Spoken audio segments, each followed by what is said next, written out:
సమయం లేకపోవడంతో party cadre ను అన్ని రకాలుగా ట్యూన్ చేసేందుకు అధ్యక్షుడు రాహుల్ గాంధీ ప్రణాళికలు సిద్ధం చేశారు. అన్ని రాష్ట్రాల పీసీసీ అధ్యక్షులతో ఇవాళ ప్రత్యేకంగా సమావేశాన్ని ఏర్పాటు చేశారు. ఉదయం 10 గంటలకు కాంగ్రెస్ హెడ్ క్వార్టర్స్ లోని వార్ రూమ్ లో కీలక భేటీ జరగబోతోంది.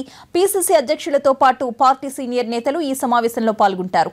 ఆయా రాష్ట్రాల్లో పార్టీ పరిస్థితి ఎలా ఉంది, సంస్థాగతంగా ఎలాంటి మార్పులు చేయాలని, రాష్ట్రాల వారీగా ఎన్నికల ప్రణాళికలు ఎలా ఉండాలి అనే అంశంపై చర్చిస్తారు.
ఇవాళ అన్ని రాష్ట్రాల పీసీసీ అధ్యక్షులతో రాహుల్ భేటీ అవుతున్నారు. రానున్న సార్వత్రిక ఎన్నికల్లో ఎలా ముందుకు వెళ్లాలి అనే దానిపై చర్చ జరుపుతారు.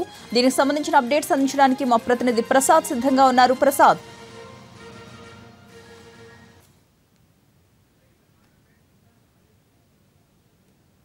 అధికారులు కూడా ఈ సమావేశానికి రావాల్సిందిగా ఆదేశాలు జారీ చేయడం జరిగింది.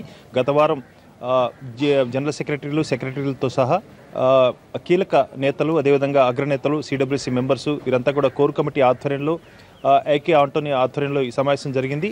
ఆ సమావేశంలో కూడా ఇప్పటికే పార్టీ పదవులంటూ కూడా భర్తీ చేసుకోవాల్సినటువంటి అవసరం ఉందని, ఆ మేరకు వెనువెంటనే ఆయా పార్టీ పోస్టులను కూడా భర్తీ చేసుకోవటం, అదేవిధంగా ఎక్కడా కూడా ఎవరికి ఖాళీలు ఉంచుకోకుండా వెనువెంటనే ఒక 10 రోజుల్లోగా ఈ పార్టీ పదవులను కూడా భర్తీ చేసుకోవాలని చెప్పి దిశానిర్దేశం చేయడం జరిగింది రాహుల్ గాంధీ.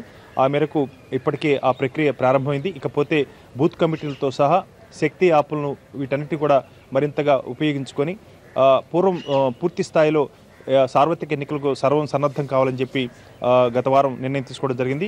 అతి త్వరలోనే పీసీసీ అధ్యక్షుల సమావేశం కూడా ఏర్పాటు చేసుకోవడం జరుగుతుందని ఆ రోజు చెప్పారు.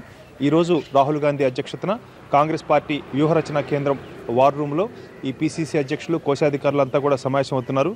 2019 సార్వత్రిక లోక్సభ ఎన్నికలు చాలా ప్రతిష్టాత్మకంగా దేశంలో ఉన్నటువంటి రాజకీయ పరిణామాలను దృష్టిలో పెట్టుకొని పూర్తిగా సర్వసన్నద్ధం కావాలని చెప్పి రాహుల్ గాంధీ ఇప్పటికే కార్యాచరణ రూపొందించుకోవాలని చెప్పి కూడా ఆదేశాలు జారీ చేయడం జరిగింది. ఈ సమావేశంలో ఆయా పీసీసీ అధ్యక్షులకు ఉన్నటువంటి సాధక బాధకాలు, వనరులు కేటాయింపు, వనరుల సేకరణ వీటన్నిటి గురించి కూడా ఈ సమావేశంలో చర్చించే అవకాశం ఉంది.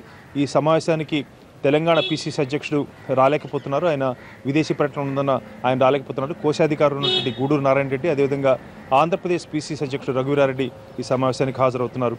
గూడూరు నారాయణ గారు, మీకేమిచ్చారు, మీకు ఎజెండా ఏమిచ్చారు? పీసీసీ అధ్యక్షులు కెప్టెన్ ఉత్తమ్ కుమార్ రెడ్డి గారు కొన్ని అంశాలపైన ప్రస్తావన చేయమని చెప్పారు ఇక్కడ. వారి ప్రతినిధిగా, అట్లాగే నేను కోశాధికారిగా, టీపీసీసీ కోశాధికారిగా కూడా ఇక్కడ నేను అటెండ్ కాబోతున్నాను. రాబోయే సార్వత్రిక ఎన్నికల్లో ఒక కథన కుతూహలంతో, ముఖ్యంగా ఈ హిందీ బెల్ట్లో విజయం సాధించిన తర్వాత ఏఐసీసీ నేతల్లో చాలా ఉత్సాహంతో ఉన్నారు. ఎందుకంటే రాబోయే 19 థ్యాంక్ యూ ప్రసాద్.